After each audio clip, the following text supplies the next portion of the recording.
মানুহ ধৰিব নাই এখনে গাড়ী কোন যাব মই যাম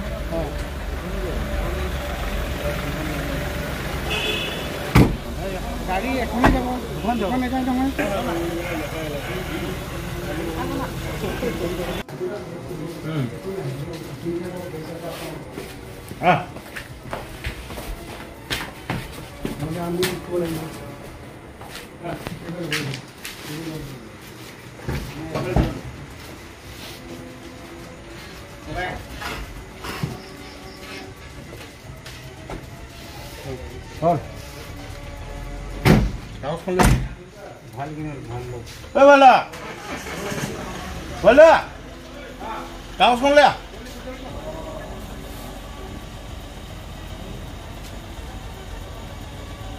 আজি মৰাণ আৰক্ষী এটা বিশেষ সূত্ৰৰ পম খেদি দীপক বেৰিয়া বুলি এজন আমাৰ স্মাৰ্ট বজাৰৰ কাষতে থকা তেখেতৰ ঘৰত ৰেড কৰে।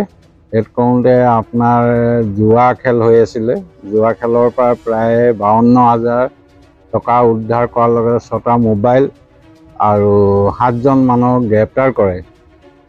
আৰু এইটো মানে আজি মৰাণত জুৱাৰ যিটো পৰিভৰ মৰাণ আৰক্ষীক আমি শলাগ জনাইছোঁ। লগতে আমি মৰাণ থানাৰ ভাৰপ্ৰাপ্ত বিষয়া লগতে মৰাণ থানাৰ আৰক্ষী পৰিদৰ্শকৰ লগতে মৰাণ থানাৰ যি বিষয়ববীয়াই এটা বিশেষ সূত্ৰ পম খেদি যিখিনি গ্ৰেপ্তাৰ কৰিছে আমি মৰাণবাসী ৰাইজে শলাগ জনাইছোঁ।